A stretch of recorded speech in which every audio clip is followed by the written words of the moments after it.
السلام علیکم ورحمۃ اللہ۔ آج ہم نے صلاح الدین ایوبی کی ہسٹری پڑھنی ہے۔ آج ہم نے صلاح الدین ایوبی کا کردار دیکھنا ہے کہ اسلام میں صلاح الدین ایوبی کا کردار کیا ہے۔ بڑا دردناک واقعہ ہے۔ فلسطین میں آگ لگی، مسلمانوں پہ ظلم کیا گیا اور فلسطین کی گلیاں خون سے بھر گئیں اور اتنا خون بہایا گیا کہ 70,000 مسلمان شہید کیا گئے۔ 70,000 مسلمانوں کو شہید کیا گیا اور اتنا خون بہا کہ گھوڑوں کو سڑکوں کے اوپر چلایا نہ جا سکتا تھا۔ 70,000 مسلمان شہید ہوئے۔ تو اب صلاح الدین ایوبی کون ہے؟ صلاح الدین ایوبی غوث اعظم رحمۃ اللہ تعالی علیہ کے مدرسے کے طالب علم ہیں۔ یہی وہ دین کے مدارس ہیں جنہوں نے مجاہد پیدا کیے ہیں۔ یہی وہ مدرسے ہیں کہ جنہوں نے دین کے مجاہد پیدا کر کے پوری دنیا میں پھیلائے ہیں۔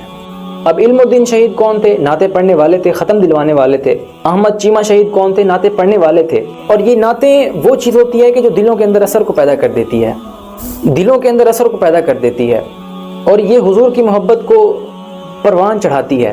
اور یہ چیز ہوتی ہے تو عاشق پیدا ہوتے ہیں، یہ چیز ہوتی ہے تو غازی پیدا ہوتے ہیں، یہ چیز ہوتی ہے تو مجاہد پیدا ہوتے ہیں۔ تو اب صلاح الدین ایوبی اکیلے اپنے دوستوں کے ساتھ کھڑے ہیں اور فرما رہے ہیں کہ چلو مسلمانوں کی مدد کریں۔ اب وہ اس کے ساتھی کہنے لگے کہ تو اکیلا کیا کر لے گا؟ تو صلاح الدین ایوبی کہنے لگے کہ میں اکیلا نہیں ہوں، میری خدا مدد کرنے والا ہے، میں اکیلا نہیں جاؤں گا، میری اللہ مدد کرے گا۔ اور صلاح الدین ایوبی نکلے اور آہستہ آہستہ فوج اکٹھی کی، کوشش کی۔ چند سالوں بعد اسی جگہ جہاں پہ مسلمانوں کا خون بہایا گیا تھا، اللہ تعالیٰ نے اسلام کا جھنڈا بلند کر دیا۔ اب صلاح الدین ایوبی فاتح کھڑا ہے مسجد اقصیٰ کے دروازے کے سامنے، اور چند سال ہی گزرے ہیں، عیسائیوں کو اپنا ظلم یاد ہے، وہ اپنا تشدد یاد ہے۔ اب عیسائیوں کے لیڈر کہہ رہے ہیں کہ تم سب تیار ہو جاؤ، اب تمہارے بچے کاٹے جائیں گے، اب تمہاری عورتیں بیوہ ہوں گی، اب اتنا خون بہے گا کہ جتنا ہم نے بہایا تھا اس سے دگنا بہے گا۔ اب صلاح الدین ایوبی گھوڑے پہ کھڑے ہیں اور پوچھ رہے ہیں کہ عیسائیوں تمہارا کیا کریں، بتاؤ تمہارا کیا کروں؟ تم نے ایک دن کے اندر 70,000 مسلمان شہید کیا، ایک دن کے اندر 70,000 مسلمان مارا، اور ایک دن میں مسلمانوں کو ایسے کاٹا جیسے گاجر اور مولی کو کاٹا جاتا ہے، بتاؤ تمہارا کیا کروں؟ سارے عیسائی شرمندہ تھے، سارے عیسائیوں کی گردنیں جھک گئیں اور کوئی جواب نہ آیا۔ تو کہنے لگے کہ آپ بہتر جانتے ہیں آپ نے کیا کرنا ہے، ہمیں وہ اپنا ظلم یاد ہے، ہمیں وہ اپنا تشدد یاد ہے، ہمیں وہ اپنی زیادتی یاد ہے، ہمیں وہ اپنی بربریت یاد ہے۔ سارے عیسائی کہنے لگے کہ آپ بہتر جانتے ہیں آپ نے کیا کرنا ہے۔ تو صلاح الدین ایوبی گھوڑے پہ کھڑے ہیں، آنکھوں میں آنسو آ گئے اور رونے لگ گئے اور فرمایا میں تمہارے ساتھ وہی کروں گا کہ جو میرے مصطفیٰ نے قریش مکہ کے ساتھ کیا تھا۔ لا تثریب علیکا، جاؤ تم آزاد ہو، تم پر کوئی زیادتی نہیں ہے، تم پہ کوئی ظلم نہیں ہے۔ سب کہنے لگے کہ یہ تو کیا کر رہا ہے؟ تو صلاح الدین ایوبی کہنے لگے کہ میں اس نبی کا غلام ہوں کہ جس نے ہمیں معاف کرنا سکھایا ہے، میں اس نبی کی امت میں ہوں کہ جس نے ہمیں معاف کرنا سکھایا ہے، جس نے ہمیں درگزر کرنا سکھایا ہے۔ جاؤ تم آزاد ہو، جاؤ تمہیں معاف کیا۔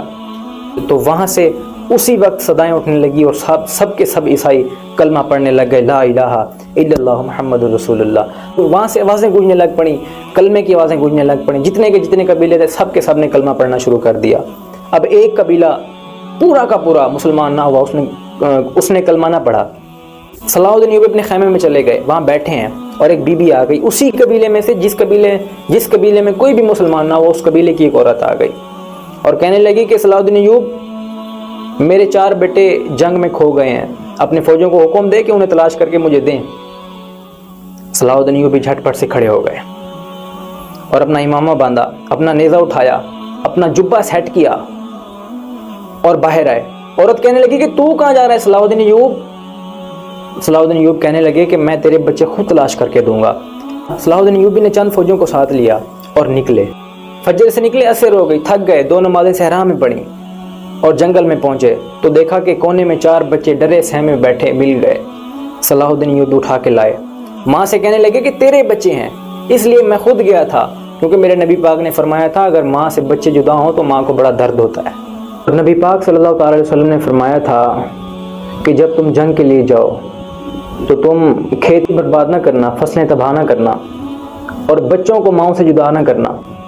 میں خود تیرے بچے تلاش کر کے لایا ہوں، اگر تیرے بچے میری وجہ سے تجھ سے جدا ہو جاتے تو میں اپنے نبی کو کیا جواب دیتا؟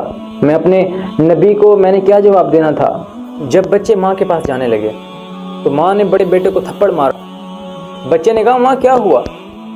تو ماں کہنے لگی کہ تم نے سنا نہیں کہ جو دشمن کے بچوں کی اتنی حفاظت کرتا ہے، تم میرے پاس نہ ہو، جاؤ اس کے قدموں میں بیٹھ جاؤ، جاؤ اس کے قدموں میں گر جاؤ۔ جس نبی کے غلام اتنے سچے ہیں، سوچو وہ نبی کتنا سچا ہوگا۔